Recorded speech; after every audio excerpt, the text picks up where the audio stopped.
The awliya, if you see one of these prophets or awliya suffering, this is because they know that this suffering is something Allah wills for them. Allah gives them the signal. This is something He wants for them. And then from there, they let it happen. Sayyidina Yaqub, if you look at his story, he knew this is going to happen to Sayyidina Yusuf. He knew it. How did he know it? How did he know that this is going to happen to Sayyidina Yusuf? Well, some of the ulama tell us that when Sayyidina Yusuf told him his dream, Sayyidina Yaqub uttered just naturally, don't tell your siblings or else they will plot a plot against you. And it just came out of his mouth. He knew then nothing comes out of a person's mouth from these pure people except that it's in reverse. It's a wisdom from Allah. Allah is telling you something. Okay?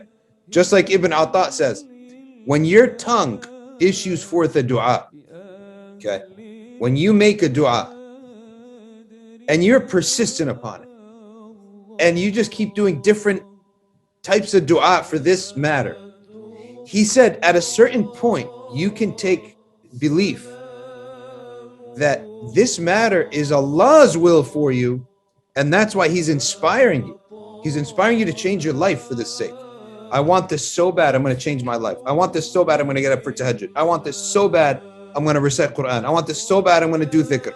I want this so bad, I'm going to study this dua. And any dua that you hear, you stick with it for a while. And then you hear another one, you stick with it for a while. And so on. You're inspired. This is like an ilham. When this overcomes you, you should know that it's actually the opposite. Allah has wanted this thing for you already. He already wrote it for you. So now He's inspiring you to desire it. That is from Allah. Now the Anbiya, it's even more subtle with the prophets. Anything that just happens to come out of their mouth, they know that's from Allah. So when He said it, look at how He said it. He didn't say it in the positive. He didn't say, keep it a secret so you can have good relations with your brothers. No, He said, don't tell your brothers so they don't plot against you. Then he realized immediately, this was Allah telling him. He will tell his brothers and they will plot against him. Continue reading the surah. He says then, the brothers say, come, we want to take Yusuf out. What does he say? He says, no, I'm afraid that the wolf will eat him. But wait a second. That wasn't the fear that he just expressed. He just said, I'm afraid that your brothers will plot against you. So when they said, let's take the brothers out, he didn't say, no, I'm afraid you're going to kill him. No. He said, I'm afraid that the wolf will eat him. Why? This is just, he is so Rahim, Sayyidina Yaqub. And he knows this is Allah's will. So he knew that the brothers will plot against him. He knew this. And he furnished them with an excuse. Because they came back and what did they say? The wolf ate him. The very excuse that Sayyidina Yaqub said, right? So he knew that they could not stop their souls from harming Sayyidina Yusuf.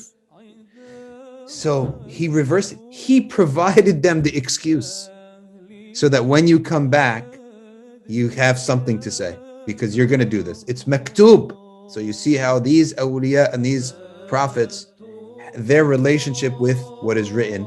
And that's why we can understand that the awliya, their dua is mustajab, but also Allah is telling them when He wants something and that there's a wisdom behind it.